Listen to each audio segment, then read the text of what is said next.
Queridos, uma das coisas que eu observo quando eu leio sobre a vida de Jesus é que Jesus nunca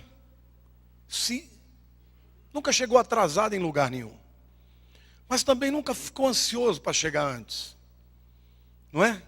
Várias vezes as pessoas chegavam para ele e tentavam de alguma maneira manipulá-lo, e ele dizia: não é chegada a minha hora, não, meu tempo não é agora. Muitas vezes ele disse isso. Ele nunca chegou atrasado e nunca se adiantou.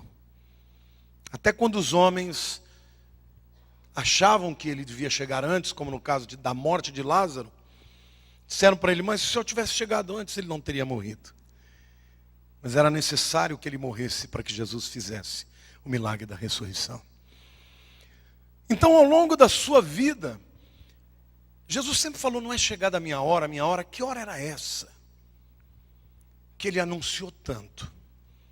Quando a gente lê no Evangelho de João, capítulo 17, os versos 1 a 5, a gente descobre que hora é essa que ele está falando. Muitos touros me cercam, fortes touros de Bazã, os versículos 12 a 19. Fortes touros de Bazã me rodeiam, contra mim abrem a boca, como faz o leão que despedaça e ruge. Derramei-me como água, e todos os meus ossos se desconjuntaram. Meu coração fez-se como cera, derreteu-se dentro de mim. Secou-se o meu vigor, como um caco de barro, e a língua se me apega ao céu da boca. Assim me deitas no pó da morte. Cães me cercam, uma súcia de malfeitores me rodeia. Traspassaram-me as mãos e os pés. Posso contar todos os meus ossos. Eles me estão olhando e encarando em mim. Repartem entre si as minhas vestes, e sobre a minha túnica deitam sortes. Tu, porém, Senhor, não te afastes de mim. Força minha, apressa-te em socorrer-me. Na verdade, esse é o Salmo 22, que é a base da mensagem que nós vamos ler. Mas eu comecei dizendo que Jesus estava se preparando a vida inteira para uma hora específica. Que hora era essa? Quando chegamos lá em João capítulo 17, os versículos 1 a 5, que agora eu vou ler, a gente percebe que ele está falando da cruz. Jesus, na oração sacerdotal, ele diz assim: tendo Jesus falado estas coisas, levantou os olhos aos céus e disse: Pai, é chegada a hora. Glorifica o teu filho para que o filho te glorifique a ti. E assim como lhe conferiste autoridade sobre toda a carne, a fim de que lhe conceda a vida eterna a todos os que lhe deste. E a vida eterna é esta: que te conheçam a ti, o único Deus verdadeiro, e a Jesus Cristo a quem enviaste. Eu te glorifiquei na terra, consumado a obra que me confiaste a fazer. E agora glorifica-me, ó Pai, contigo mesmo, com a glória que eu tive junto de ti, antes que houvesse mundo. Jesus, na oração sacerdotal, ele deixa claro que tudo que ele fez, tudo que ele ensinou, todos os milagres que ele realizou, eram somente um preâmbulo para a grande obra que ele faria, que era a cruz do Calvário. A cruz é o momento crucial, não só da vida de Jesus, mas é a hora mais importante de toda a história da humanidade. O Velho Testamento inteiro aponta para a cruz. E no texto de Salmo 22, Davi, o salmista, 1000 anos antes de Cristo, descreve e relata os elementos da cruz, as circunstâncias da cruz, os sentimentos e palavras de Jesus, de uma maneira extraordinária, embora ele não tivesse nem ideia do que ele estava falando. O apóstolo Paulo descreve em poucos versículos da carta aos Filipenses. Me desculpe, irmãos, eu estou tossindo porque eu já preguei várias vezes. Mas o Senhor vai ungir minhas cordas vocais para trazer essa palavra para você. E ele diz, na verdade, que o que aconteceu com Jesus, com a encarnação de Jesus, foi um processo de esvaziamento total. De alguém que estava na glória eterna de Deus. E foi num processo de decadência e de esvaziamento que se completou na cruz. Primeiro, ele estava pleno, cheio de poder, de exuberância, de glória, de luz, de verdade, onisciente, onipotente, onipresente. E escolhe descer ao patamar dos homens e se torna um homem. E como homem, não escolheu a glória dos homens. Não foi um grande guerreiro, não foi um grande rei, não foi um homem cheio de riquezas. Como homem, se tornou servo. E como servo, serviu da maneira mais difícil, tendo chegado até a morte. E na sua morte, morreu a morte dos amaldiçoados, a morte de cruz. Na carta de Paulo aos Gálatas está escrito: maldito todo aquele que for pendurado no madeiro. Portanto, o que Jesus realizou na cruz, aquela hora, era a apoteose da obra de Deus, que se esvaziou de toda a sua plenitude e chegou ao degrau mais baixo da existência humana, morrendo nu e envergonhado diante dos homens. Davi descreve esse momento de maneira maravilhosa. E eu quero hoje falar dos benefícios da cruz, porque você não vai ouvir essa palavra simplesmente como algo que vai te instruir. Esta palavra vai mudar a sua vida. Esta palavra vai quebrar os grilhões da tua alma hoje. Você vai sair daqui diferente, meu irmão. Eu profetizo na tua vida. Você vai sair daqui levantado. Não importa como o diabo te quebrou, não importa como ele tentou te esmiuçar, te destruir, te deixar como pó. Hoje o Senhor vai te restaurar. Olhe para a pessoa do teu lado e diga: abre os seus ouvidos, porque hoje Deus vai te levantar. Deus vai fazer uma obra nova na tua vida.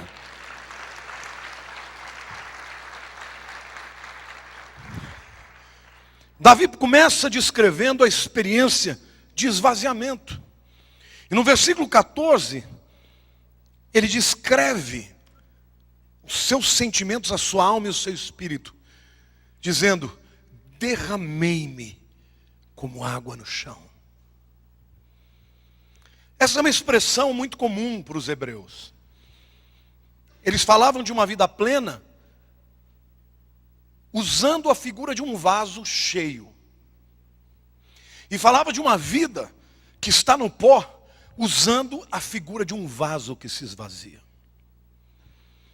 Agora, mais impressionante você entender esse significado, quando quem falou isso é o Senhor de todas as águas.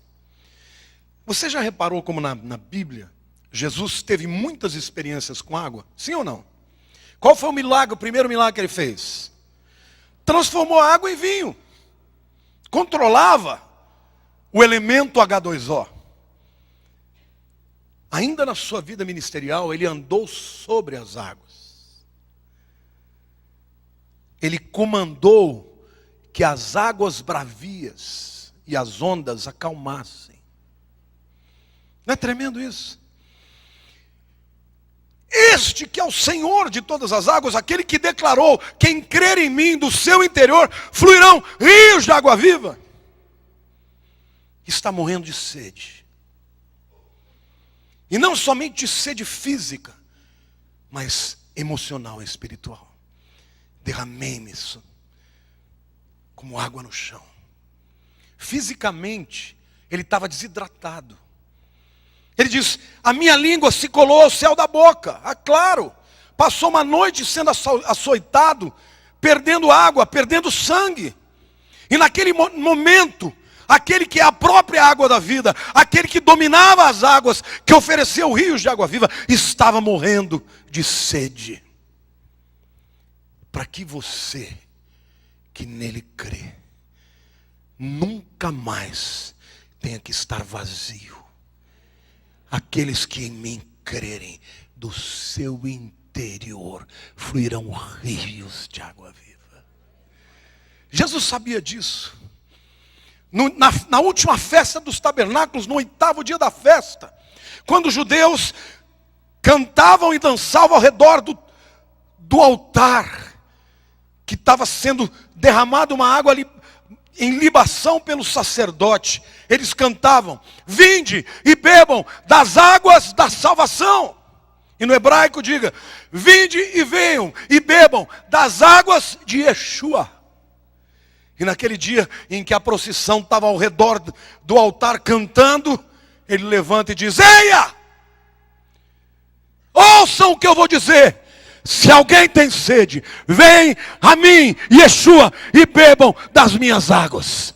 E aqueles que beberem das minhas águas, do seu interior fluirão rios de água viva. Profetiza na vida do teu irmão: você não tem que morrer de sede. Diga: você não tem que morrer de sede. Diga assim: eu não vou morrer de sede, porque eu bebo das águas de Yeshua. Este era aquele que estava se declarando esvaído como água derramada. Aquele que tinha toda a plenitude estava morrendo de sede física, emocional e espiritual. Não é lindo isso, irmãos? Mas Davi descreve mais. Davi descreve a dor extrema que Jesus sentiu na cruz. Davi, queridos, nunca enfrentou uma guerra em que ele perdesse. Ele não tinha medo de touros de Bazã. Touro de Bazã era uma raça de touros muito brava. Dificilmente poderia ser amansada. Eles eram fortes, poderosos, selvagens. Como os búfalos de hoje. Mas Davi, na verdade, está descrevendo não a sua experiência, mas a experiência de Jesus na cruz. Enquanto ele está sentindo aquela dor horrenda, ele está vendo a multidão a quem ele veio salvar. Blasfemando, abrindo a boca como do leão, rugindo, agredindo, difamando, se alegrando pela sua morte. Somado a isso, uma dor extraordinária. Você já ouviu a expressão dor excruciante? Onde já viram essa expressão? Não é uma expressão muito comum, mas é uma expressão do vernáculo português. Excruciante significa a dor da cruz, que vem da cruz. Queridos, a crucificação é a pior de todas as punições. Porque é uma pena de morte lenta. Às vezes dura dias. Mas a dor que o crucificado sente é algo desumano, violento. E Davi cita isto no Salmo, aquilo que ele não compreende, porque ele nunca teve essa experiência. Mas ele estava sendo o canal para profetizar a experiência de Jesus na cruz. Essa dor, meus queridos, foi profetizada 1000 anos antes de Cristo. Mas saibam vocês, quando Davi diz: traspassaram os meus pés as minhas mãos, Davi está falando de uma coisa que nem existia ainda. Quem inventou a crucificação foram os romanos. Os romanos passaram a existir como nação no 7º século antes de Cristo. A história do Rômulo e do Reno, 7º século antes de Cristo. Mas a crucificação só foi começar a existir no 3º século. Portanto, Davi, 700 anos antes da crucificação, descreve a dor e a punição que Jesus receberia depois. Diga para as pessoas do teu lado: Deus conhece todas as coisas. Diga: mas aquilo não aconteceu por causa da incompetência de Jesus aconteceu por causa da decisão do Pai de enviar o seu filho para morrer no seu lugar. Diga para a pessoa do teu lado: você não precisa sentir essa dor, porque Jesus sentiu. Davi não tinha ideia, mas certa vez, mais de 300 anos depois de Davi, o profeta Isaías recebe a revelação. No capítulo 53 ele descreve: mas agora, não mais as descrições e os pormenores e os detalhes, mas principalmente a revelação da razão, do motivo pelo qual ele morreu. Isaías descreve que ele foi traspassado por nossas transgressões, que ele foi moído pelas nossas iniquidades, que ele foi castigado, e o seu castigo nos traz a paz. Vocês estão entendendo o que eu estou dizendo? O Todo-Poderoso, o Juiz, se tornou réu, para que os réus fossem absolvidos. Essa dor física, extraordinária, tinha um motivo. Olhe para a pessoa ao teu lado e diga: você não precisa andar debaixo de condenação. Você não precisa andar debaixo de culpa. Diga: Jesus já pagou no seu lugar. Amém. Aplauda Ele. Glorifique o seu nome.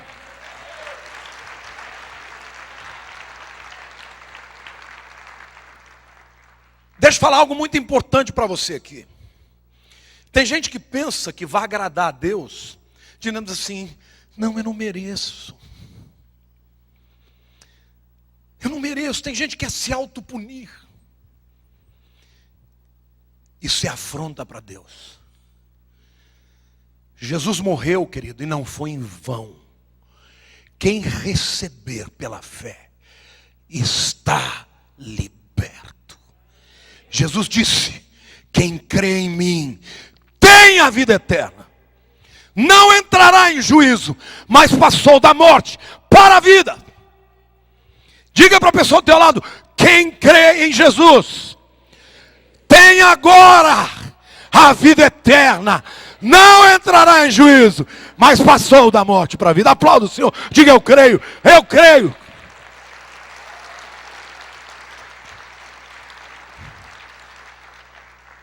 Ele morreu pelas minhas transgressões. Ele sofreu, ele foi moído pelas minhas iniquidades. O castigo que estava sobre ele me trouxe paz. É por isso que o apóstolo Paulo diz: justificados, pois mediante a fé temos paz com Deus, por meio do nosso Senhor Jesus Cristo. Amém? Querido, não existe nada que o homem possa fazer que seja maior do que o sacrifício de Jesus. Onde abundou o pecado, e o pecado está abundante neste mundo, a Bíblia diz: superabundou a graça. A graça de Jesus é capaz, é suficiente para perdoar os pecados de toda a humanidade, para que você que crê receba e seja salvo. Amém ou não? Glória a Deus. Diga: eu creio. Diga: eu recebo. Diga: custou caro para Jesus, mas para mim é de graça. Dor física. Traspassaram minhas mãos e os pés. E ele diz: posso contar os meus ossos. Eu até falei sobre isso nos 2 cultos anteriores. Um jovem não entende o que é isso. Como é que você conta os ossos? Os ossos estão lá, você nem sente. Mas eu te digo, passe dos 50 e dos 120 quilos. Querido, eu levanto de manhã, dói tudo. Eu conto os ossos, porque dói aqui, dói aqui.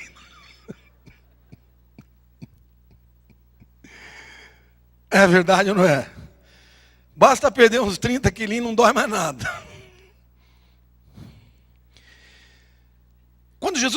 Quando Davi está falando sobre isso, ele está dizendo que a dor de Cristo era tão grande que doía tudo. Todos os ossos, como se eles tivessem sido arrancados das juntas. Essa era a dor que ele sofreu. Por mim e por você. Mas Davi continua descrevendo a experiência de Cristo na cruz. E agora ele descreve a dor emocional. No versículo 14, ele começa falando: derramei-me como água e todos os meus ossos se desconjuntaram. Mas aí ele diz: meu coração fez-se como cera, derreteu-se dentro de mim. Agora não é mais a dor física, é a dor emocional. Quantos aqui já sofreram injustiça? Quando você comete um erro e paga por isso, você pode até reclamar, mas no fundo você sabe que você mereceu. É ou não é verdade? Você fez uma besteira muito grande no teu emprego, teu patrão mandou embora, fala, comecei a ficar com raiva dele, mas fala, mereci. Mas quantos de vocês já perderam algo significativo por algo que não fizeram? Dói ou não dói? Jesus estava sendo condenado injustamente. Porque a condenação era sua, era minha, era nossa. Mas a Bíblia diz que tem muito mais do que isso. Jesus sofreu traição de um discípulo querido, como Judas. Quem já sentiu a dor da traição? Alguém que você ama, a quem você faz bem, com quem você é leal, te trai, te esfaqueia pelas costas. Essa dor ele sentiu. A dor da negação de Pedro. Pedro, o mesmo Pedro que chegou para ele: Jesus, eu vou com o senhor até o fim. O senhor não vai morrer sozinho. Não conseguiu nem orar com ele na hora que ele pediu. Ele sentiu esta dor. A dor do descaso. Você já precisou muito de um amigo que encolheu as mãos e disse: eu não posso te ajudar, que agora eu estou ocupado com outra coisa? Jesus sentiu isso. Mas a pior de todas as dores, querido, foi a dor da rejeição do Pai. Quando você olha para a Bíblia, no relacionamento de Jesus com Deus, Jesus nunca chamou de Deus de Deus. Jesus sempre chamava Deus de como? Pai. Quando ele ensinou os discípulos a orar, ele disse: Pai nosso que estás nos céus. Não é verdade? Ele tinha uma comunhão eterna. Na oração sacerdotal ele diz: Pai, restitui em mim a glória que eu tinha contigo desde a eternidade. Mas naquele momento da cruz ele não pôde chamar o Pai. É interessante porque no Salmo 22, Davi termina com uma declaração de fé. Ele termina dizendo assim: repartem entre si as minhas vestes e sobre a minha túnica deitam sortes. Ou seja, todos estão contra mim, mas ele diz: tu, porém, Senhor, não te afastes de mim, força minha, apressa-te em socorrer-me. Parece que Davi naquele momento ele sai do papel de Jesus e faz uma oração como um ser humano.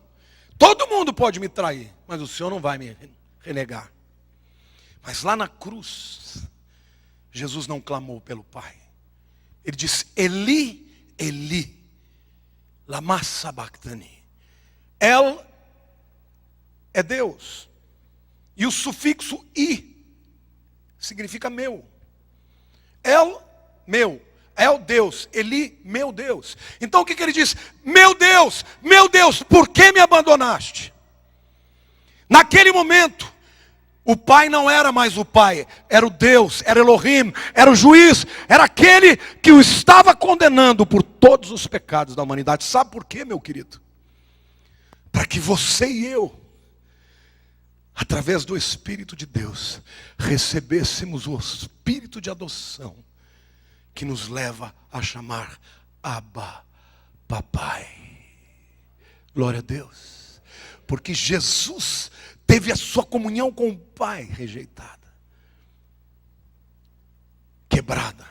Você, a despeito dos seus pecados, das suas transgressões, das suas traições, das suas pisadas na bola, no momento em que você invoca o Senhor pelo sangue do Cordeiro, as portas do céu se abrem e você vai chamá-lo de Papai. Papai que está nos céus. Toda rejeição, todo abandono, o coração dele que se derreteu como cera, aconteceu para que você e eu pudéssemos entrar na sua presença. Meu querido, deixa eu dizer algo muito importante para você. A voz do Espírito de Deus nunca será da acusação. A acusação vem do diabo. E é ele quem te diz todos os dias: você não vale nada. Não fica confiando muito nessa não, porque você vai para o inferno. Deus não te ama. Não existe provisão para o teu pecado. O que você cometeu não tem perdão. Já ouviu essa voz? Quando você ouvir, você vai glorificar a Deus dizendo: Satanás, a voz que eu ouço é do meu Senhor, que diz: vinde a mim, vós que estáis cansados e abatidos, e eu vos aliviarei. A voz que eu ouço é aquela voz que diz que o meu Senhor abriu um novo e vivo caminho para a presença de Deus. Amém, queridos? Então, não ande debaixo da culpa, porque a culpa vem do tentador. Jesus sofreu a dor emocional da traição, da injustiça, da negação, da rejeição, para que você fosse feito filho de Deus. Olhe para você, para o irmão do teu lado, e diga: você sabia que se você crê nesta obra, você é filho de Deus? Diga: chame o Senhor de papai.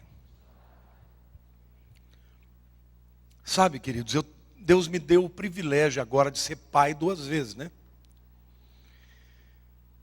Quando meu neto estende o bracinho para mim, eu derreto tudo.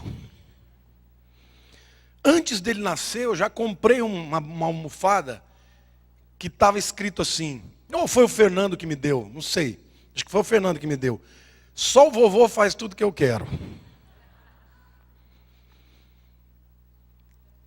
A vontade que eu tenho de fazer tudo por ele é um amor de graça. Eu sei que o Ramon agora é pai, ele entende isso. Você só entende o amor de Deus depois que você tem um filho. O dia que você põe um filho no mundo, você fala: meu Deus, eu sou amado assim. E eu falo para o Senhor: Pai, eu que sou humano, pecador, amo tanto. Imagine o teu amor. Querido, sabe o que agrada a Deus? É o filho na casa do Pai. Não se afasta da casa do papai. Vai cear com ele, vai almoçar com ele, vai jantar com ele. Não estou falando do Pai da terra, não, estou falando do Pai do céu. Entra na sua casa, entra na presença do Senhor pelas portas do louvor. Todas as vezes que você se sentir pequeno, vazio, com as forças esvaídas, entre na presença do Pai. Porque hoje você pode dizer: Abba. Diga: Abba. Abba é papai. No hebraico, pai é Av. Abba é papai. Você já viu algum filho chegar para o pai quando ele quer alguma coisa em oração? Ó Senhor, venho por meio desta, solenemente, aleluia, vos pedir. Compra uma calça jeans para mim, que a minha está velha.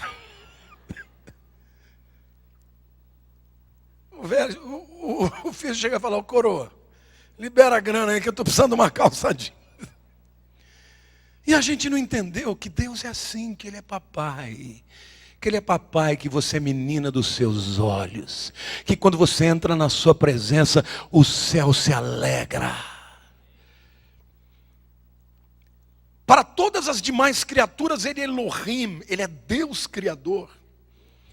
Mas o Deus Javé, que é o Deus da aliança, só apareceu depois que o homem veio ao mundo. Deus te criou, meu querido, para ter uma comunhão eterna com Ele. E isso você conseguiu através da obra de Jesus. Diga para a pessoa do teu lado: toma posse. Diga: você pode viver plenamente através de Jesus. Diga assim: você não tem que viver com dor emocional. Irmãos, eu que recebo pessoas para aconselhar, tem tanta gente com dor na alma. Gente que quando você pergunta por que está doendo, por que você está triste, porque ele não sabe explicar. É um vazio. E eu quero profetizar na tua vida: Jesus é plenitude na tua vida. Jesus vai te encher de alegria, te encher de propósito, te encher de satisfação, te encher de coragem, te encher de amor, de saber que é recebido, que é aceito, que é filho, que o seu nome está no livro da vida do Cordeiro que morreu antes da fundação do mundo. Você não tem que viver com dor na alma. Por mais que as pessoas sejam cheias de remédio, os remédios são paliativos. Eles diminuem a dor, mas ela está lá. Mas quando Jesus entra na tua vida e você começa a entender que você é amado, a dor da alma é trocada pela aceitação e pela alegria.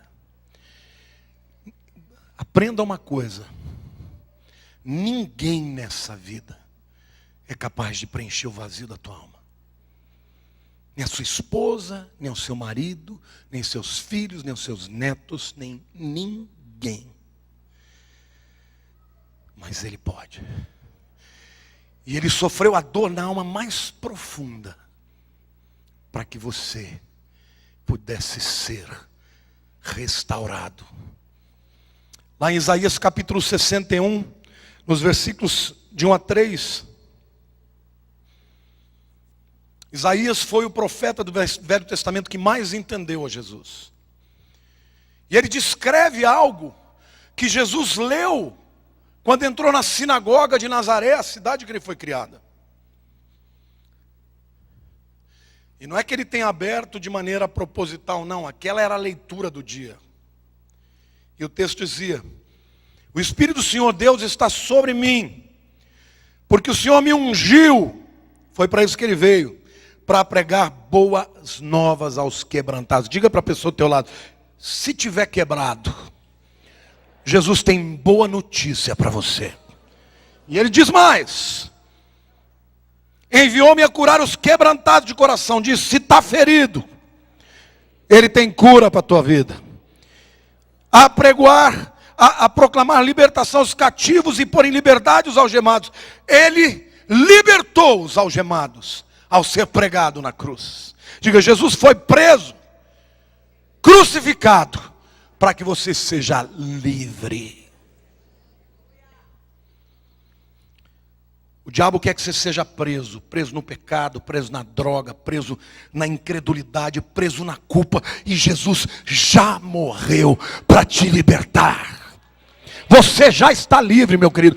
Não existe cadeia que Ele não tenha quebrado. Ele na cruz disse: está consumado. Está consumado. O diabo quer trazer negritude, trevas, sombra para a tua alma.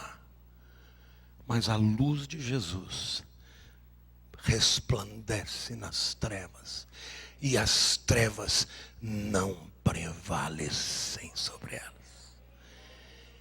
A treva do teu coração vai sair em nome de Jesus.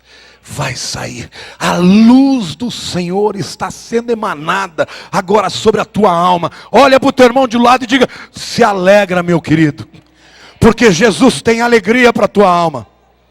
E o texto diz mais: apregoar o ano aceitável do Senhor e o dia da vingança do nosso Deus. O texto de Isaías fala de um dia de vingança, mas quando Jesus leu esse texto, ele omitiu da vingança. Por quê?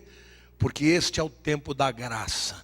O tempo da vingança virá quando a igreja não estiver mais aqui. Olha para o teu irmão e diga: esse é o tempo do ano aceitável. Significa que você pode aceitar agora. Quantos vão aceitar agora o ano aceitável? O ano 2014 vai ser um ano aceitável para a tua vida. Não vai ser um ano de fracasso. Não vai ser um ano de vitória para o diabo. Vai ser um ano de vitória para o Senhor e para a glória do teu nome. Do nome do Senhor na tua vida e no teu negócio, na tua família, em nome de Jesus. Este é o ano aceitável.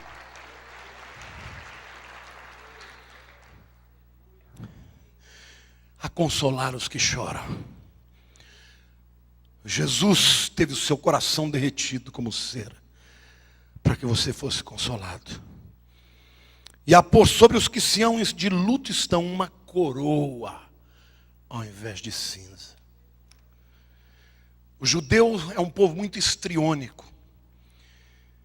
Naquele tempo, quando eles estavam muito tristes, eles vestiam a pior roupa, a mais andrajosa, a mais vagabunda, e jogava cinza na cabeça, para dizer para o mundo: eu estou mal, estou angustiado. E Deus está dizendo: eu vou tirar toda a cinza da tua vida e vou botar coroa, porque você é filho do rei. O dia que você foi aceito como filho, não se esqueça, o pai que está no céu. Diga assim: papai. Diga para o teu irmão: papai é rei. Amém ou não? Sabe, o apóstolo Paulo em Gálatas capítulo 4, ele faz uma comparação daqueles que vivem debaixo da lei com aqueles que andam debaixo da graça. E ele diz que a pessoa que está na graça, que é do período da graça vivendo na lei, é como o filho do rei, quando é pequeno. E ele diz literalmente isso: olha, uma criança, por exemplo, o filho do Bill Gates, não sei se ele tem um filho pequeno, que se ele tiver 8, 10 anos, ele tem tudo aquilo, mas ele não pode dirigir a Ferrari do pai. É ou não é verdade? Então isso que o apóstolo Paulo fala, que aquele que está na graça, mas que ainda continua vivendo na lei, tentando se esforçar para agradar a Deus, ele não é maduro. E ele usa uma figura, ele diz, ele é paidion, pedion, a palavra que originou pediatra. É bebê, é criança, é imaturo. Ele é rico pra caramba, mas não pode pôr nada, não põe nada na mão. Mas ele diz: mas aquele que entende a graça, este é ruios, filho maduro, em tempo de assumir a herança. Querido, você está vivendo no período do ano aceitável. Para de ser menino e recebe a plenitude de Deus para a tua vida. Coroa ao invés de cinzas. Amém? Cutuca o teu irmão, diga assim: acorda, varão. E se for uma mulher, fala: varoa, acorda, recebe a tua herança, recebe a plenitude que Jesus tem para a tua vida, para a tua família, para a tua história. Vai dar tudo certo.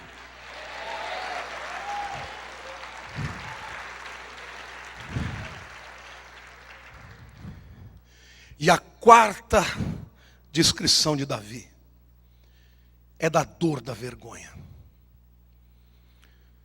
E no versículo 18 ele diz: repartem entre si as minhas vestes, e sobre a minha túnica deitam sortes. O que aconteceu na cruz é que quando Jesus chegou, até os soldados que iam crucificá-lo rasgaram as suas roupas. E começaram a disputar, jogando na sorte. Não sei que tipo de jogo era aquele, mas eles jogaram na sorte para ver quem ia ficar com as túnicas. Ou a túnica que estava sobre ele. Provavelmente mais do que uma. E ele foi crucificado nu. Por que a Bíblia fala sobre isso? Porque ele teve que provar o nível mais profundo de humilhação. Por uma razão muito simples, querido. Quando o homem foi criado por Deus, ele não foi criado com roupa. Ele estava nu.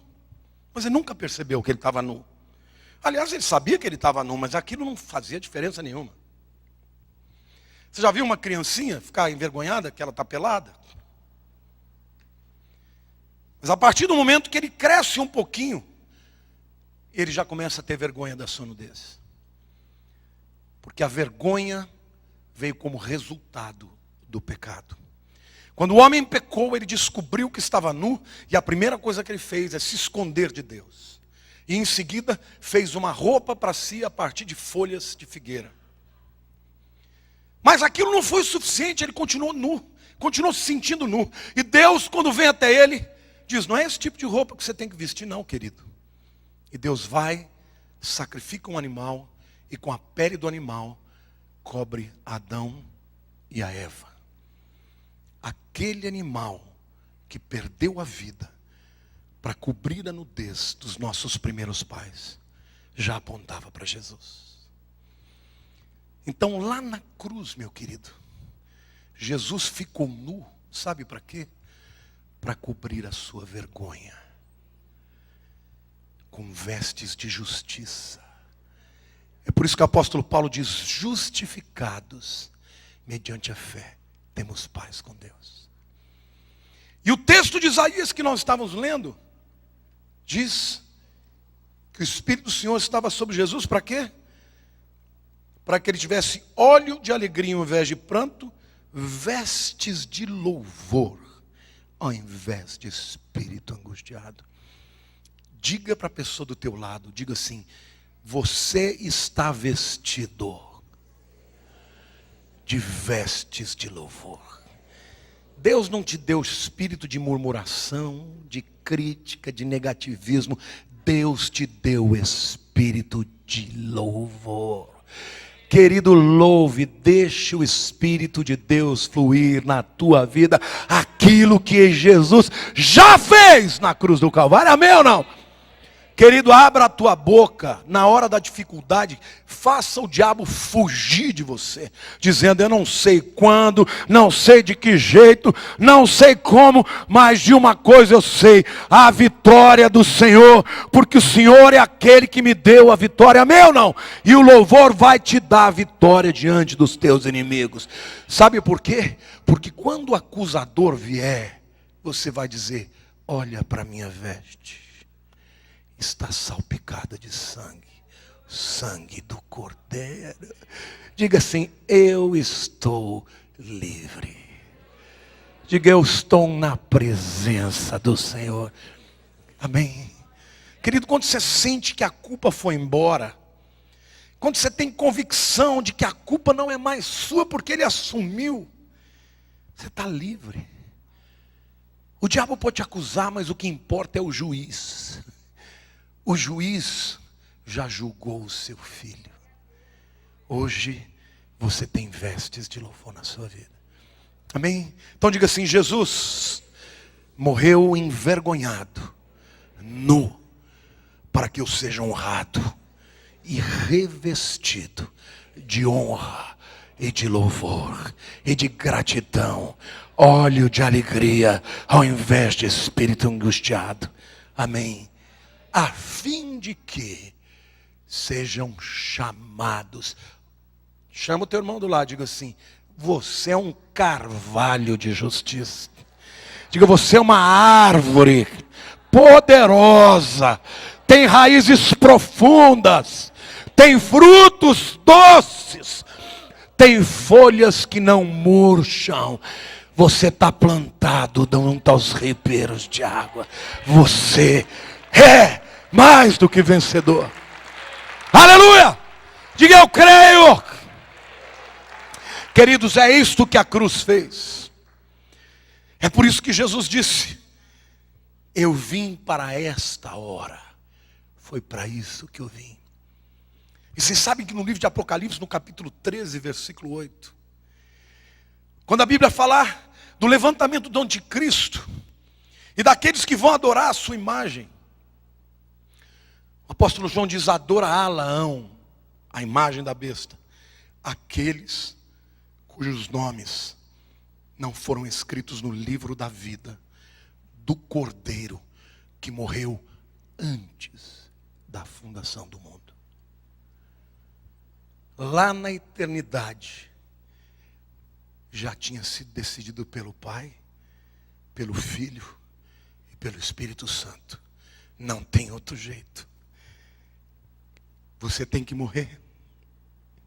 E ali na eternidade, Jesus já morreu. No coração. Mas ele teve que se tornar homem, entrar na dimensão do tempo, para nos resgatar da temporalidade do mundo e nos levar para a dimensão da eternidade. O eterno se fez humano para que os humanos finitos vivessem eternamente, não como servos, mas como filhos.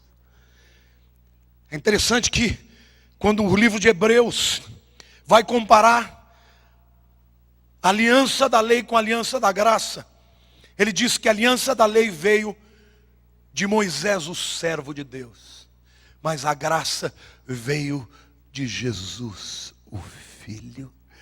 Diga para a pessoa do teu lado: você tem herança de filho.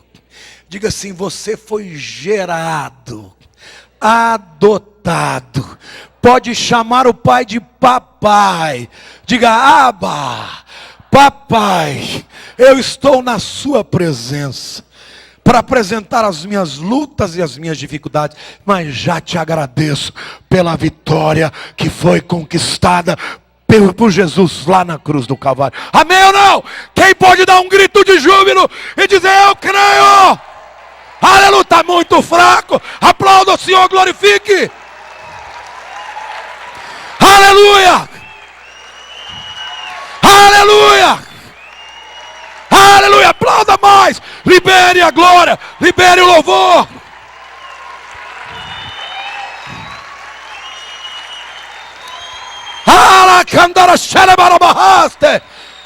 Glorifique o Senhor!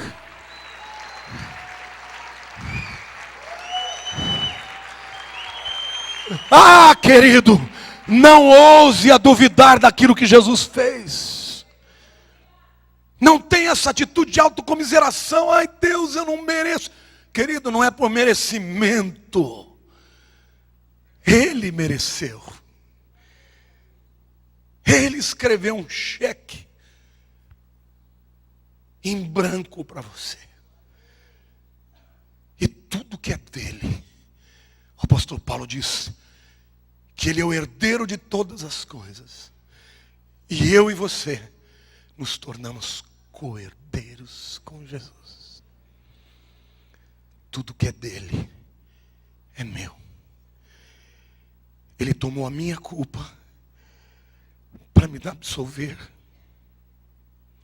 Ele morreu para que você e eu vivêssemos.